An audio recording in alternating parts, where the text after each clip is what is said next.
I got 3 more bats. I got 3 more bats. I got 3 combats. Bats, bats, bats. Bats, bats, bats. See what I did there?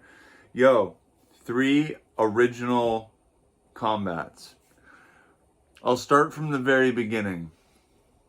If you can find one with a composite end cap, you found something very rare. And it was the hottest bat at the time. I'm pretty sure when it came out. Thing's got no stamps on it. It's the model B1 SP1. When this bad boy came out, and the thing I hate about Combat, it's a Canadian company. Combat was made by CE Composites back east in Canada, and they produced the craziest stuff, including the Boomba cannon, which is the hottest bat of all time. But at the time, this was, and it's the Combat B1. These big old knobs. I ungrip most of them. There's no serial number, no markings under the grip at all. We've got a full just combat graphic. And the thing that's special about this is the composite end cap. You can see that there's a bit of a weave in there.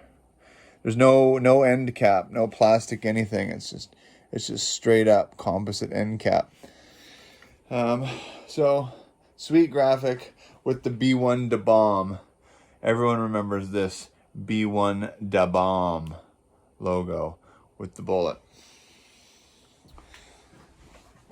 Going back to about 2001, I think, on the Combat B1. This is a 26. Feels like a 26. Feels slightly end mid-load. And then, Mikan started to catch up, yada, yada, yada, when they released kind of Ultra and that whole story, circa 2001, 2002. And then I think it was Anaconda Sports and Combat came up with this great idea to release what they thought was the hottest bat of all time. Senior leagues only, the original Combat Gray. Y'all remember this one. This one had plasticky end cap. Same graphics, Combat, but it says Anaconda Sports exclusive on it. And if you've ever hit one of these original gray Combats, there's just like, I don't know, it feels like a wet sock, and the ball just ends up going 350 feet, solid contact, but with like ease, just the recoil on the bat as you hit the ball, you're like clack, and you kind of do one of these, it kicks you back, and the ball's just gone. And what was the model number on these original Anacondas? I forget, but I'm adding this to the wall, and I'm super happy I got one. And then for you short shell fans, Anaconda Combat got together and they released the original Da Bomb 12-inch barrel model, which was red. These are very hard to find, and I think these are even hotter than the gray because the shorter barrel gives you just a little more.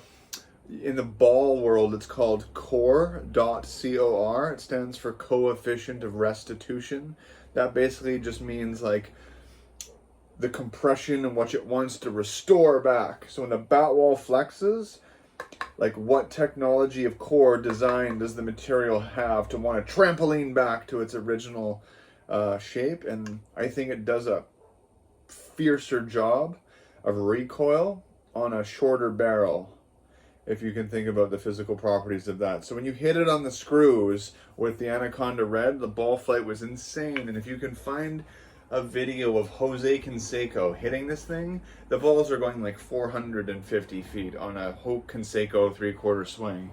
And I think it's just one of the coolest bats with the gray paint and the red original Anaconda logo. It's an end-loaded bat. It's a very end-loaded bat.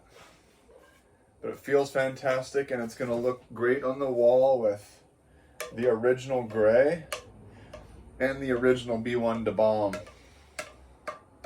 Let's get them up.